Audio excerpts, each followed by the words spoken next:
తిరుపతి జిల్లా రైల్వే కోడూరు నియోజకవర్గంలో టోల్గేట్ గాంధీ విగ్రహం వద్ద హర్షవీణ అనే దళిత మహిళ ఉద్యోగి పైన జనసేనకు సంబంధించిన తాతంశెట్టి నాగేంద్ర అతని అనుచరులు పోలీసులు చూస్తుండగానే దళిత మహిళ పైన దాడి చేయడం, కుల దూషణకు దిగడం ఘటనపై ఈరోజు కోడూరు పట్టణ పోలీస్ స్టేషన్ నందు సిఐ ఎస్ఐలతో మాట్లాడి SC ST atrocity case file చేసే విధంగా చర్యలు తీసుకోవాలని కోరారు.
పబ్లిక్ మీ కన్సర్న్లోనే మీరు చూసుకోండి దాడి జరిగింది కదా.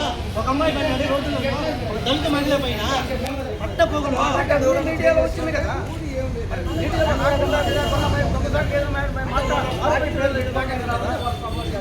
పిలిపించండి, మాట్లాడండి.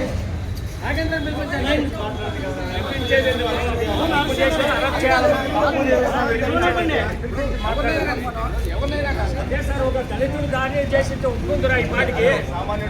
సామాన్యుడు దళితుడు కానీ అందరూ వాళ్ళ మీద దాడి చేసింది ఒప్పుకుంటారా? ఇమీడియట్ అరెస్ట్ చేస్తారు.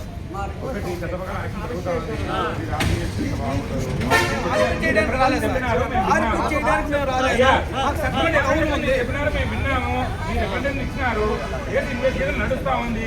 10 మందికి అదే సమానం చెప్తా ఉన్నాము. ఇంకా దీనికి ఆర్గ్యూ చేయాల్సిన అవసరం లేదు నేను అనుకుంటా ఉన్నాను. చెప్పింది అంతే కదా. ఇంకా ఎస్సీ ఎస్టీ కేసు మేము అడగల. ప్రెసిడెంట్ దాడి జరిగిన వెంటనే నీకు తెలియకపోతే అడుగు, చెప్పినప్పుడు వినండి. దాడి జరిగింది కాబట్టి ఎస్సీ ఎస్టీ కేసు కట్టింది కూడా దానికోసమే. ఎస్సీ ఎస్టీ కేసు ఫస్ట్ ముందు వెంటనే అరెస్ట్ చేయాలి కదా.